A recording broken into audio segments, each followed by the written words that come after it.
This first video is about obtaining Winbox so you can configure your router and connecting the router to your personal computer. So let's get started. We go to mikrotik.com, Mikrotik, most people call it, mikrotik.com. We select software. And we go down here, don't do Winbox 4, it's too new. Winbox 32, you click for down arrow to get either 64 bits or 32 bits, whatever your computer is. So you select that. Now the download's in progress. Doesn't take very long. It's not that big. So now that we've downloaded the file, let's look at a couple other things while we're here. Hardware. If we go to Home or Office, you notice they list these two. I chose this one because of the dual chain wireless. This doesn't mention dual chain wireless, but if you select it and look at it, then you find out right down here it does have dual chain wireless. And it's 650 megahertz, 32 megs of RAM. So we back up and look at the other one, it's identical. It's also dual chain wireless, 650 megs, 32 megs of RAM. So they're identical. You can interchange the two during these lessons. There's nothing that's missing between which one you select.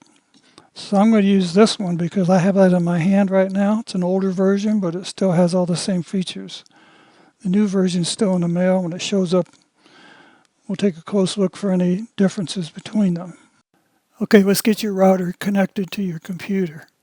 On the left side of this picture, the white cable is actually this cable right here. It connects your ISP telco router jack to the Ether 1 jack, which is the bottom jack here, where this white cable is. Next, as shown here, this yellow cable comes from any one of the top three jacks of the router down to your desktop PC or laptop PC Ethernet jack. This is what connects the desktop or the laptop to the router so you can configure the router. Now you simply turn on your computer if it's not turned on, and you plug the power into the router right here. And the computer, most computers are set to automatically DHCP. If that's true, then you'll be good. If not, you have to find out why you're not doing an automatic DHCP. When you start up the Winbox program, it defaults to this view right here. Notice down here, we can do a refresh for neighbors. And the refresh says, oh, I found this router here. 88.1 is the Mikrotik default router number. It even tells you what version of the software. So the login is admin and no password from the factory. So let's go ahead and connect. It says wrong name. I changed it because it wasn't safe to do this demonstration. So I changed it to no way. I have a different password.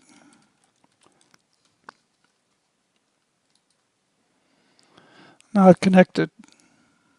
Usually was the last thing I did, so that's what's showing right now. Okay, this is your default page for your Winbox. There's a lot of information here. Up the top it tells you the username and the address of the router. It tells you the Winbox is a 64-bit Winbox, and it says that the router's running version 6.49.19 on a HAP Lite. So all that information is right here. These dates and things over here, you can add or subtract those by going to the dashboard. You can add the date, remove the date, whatever. So this is how you change what shows up here. First thing I want to do is go to QuickSet, because this is still version 6. Version 7 QuickSet looks a little bit different. But version 6 QuickSet looks like this, and pretty soon we're going to upgrade to version 7. So you have your automatic fetching of the gateway IP address. So in other words, your telco router gave me this address. That port, I should say, that's the port to that address on the telco router. And down here is my assigned addresses for my local network. There's my DHCP server range, which can be changed right now. It's 88.10 through 88.254. We'll make sure the DHCP is checked, the NAT's checked, and the firewall router is checked. Over here we have the wireless information. That's the default name, the wireless, which includes the MAC address. And country here, you should change your country to match your country. My country's way down here, USA, United States. That changes the power levels and the frequencies that the Wi-Fi can use. To use Wi-Fi, we need to put in a password. You can also have a guest account. We'll get to those things later. So what we're going to do right now is check for updates. Notice it says there's no update. We received it 49.19 is the latest version. That's stable though. We're going to get off of stable and go to upgrade. We're going to upgrade to version 7. Notice now it's 7.19.3. So we want to do that. We're going to upgrade to version 7. So we're going to say download and install the upgrade.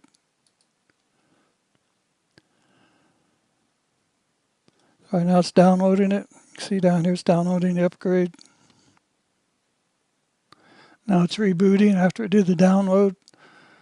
And it's going to come back up on the new software. This software, which is called firmware, there's two types of firmware. There's firmwares on the router board itself, which controls the router board hardware. There's firmware which the operating system, people call that firmware too. They're really not the correct terminology, but that's what they call it. So the router takes about a minute to reboot after it updates the software. And we'll be back in a little bit. I want you to notice that the Winbox tries to access the router once it loses connection. So it's trying over and over while the router's busy rebooting, so he's not finding a connection. If you just let it go, eventually the router will finish rebooting and it will reconnect and take you back to the Winbox page again inside the router. Okay, and now it's came back. Notice the installed version now is 7.19.3. That's the operating system. There's also router firmware. We're going to go down here under System and Router Board. And sure enough, it's updated to 7.19.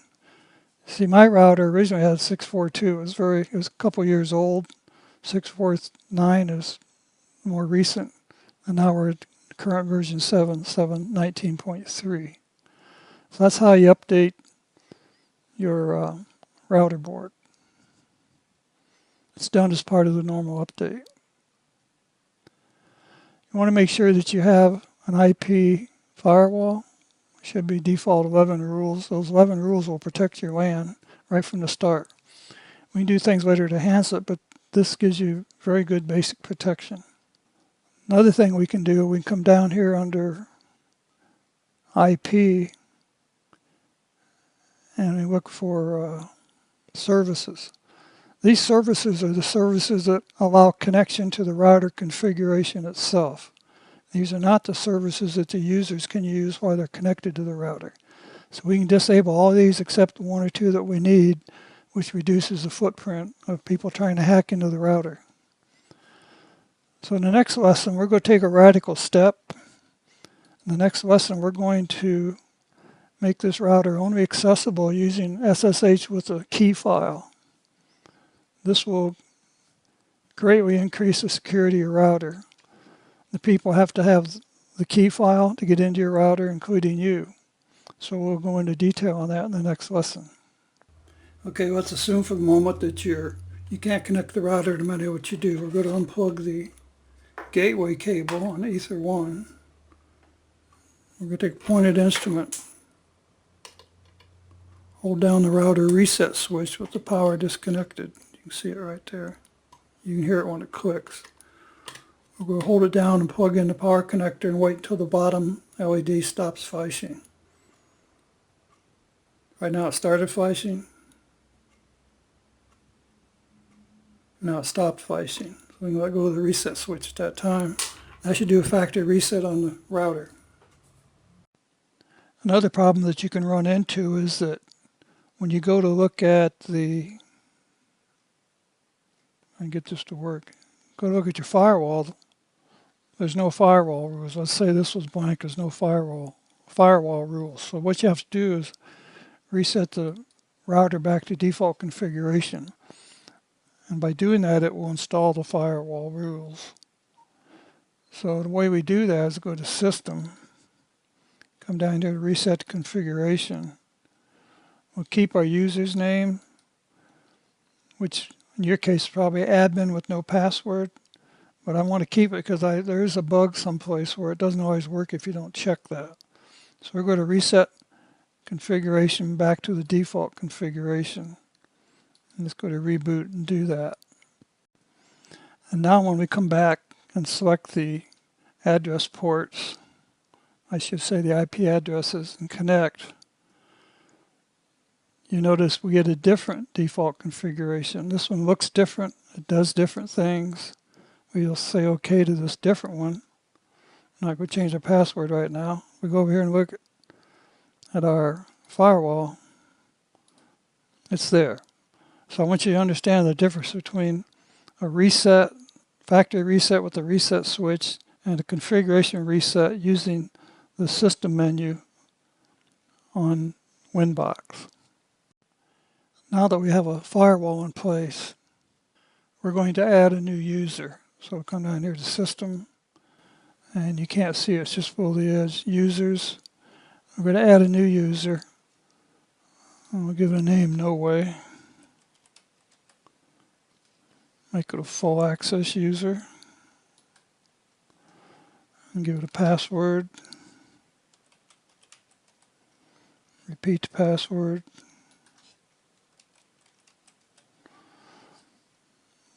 And I'm going to say apply that. Say OK. So now we go up here to the admin password. We can remove that by clicking the minus sign. So now we just have a No Way user that can access the router configuration. Once again, all this has nothing to do with users using the router as their LAN network. This only has to do with accessing the router configuration. And this is what's important.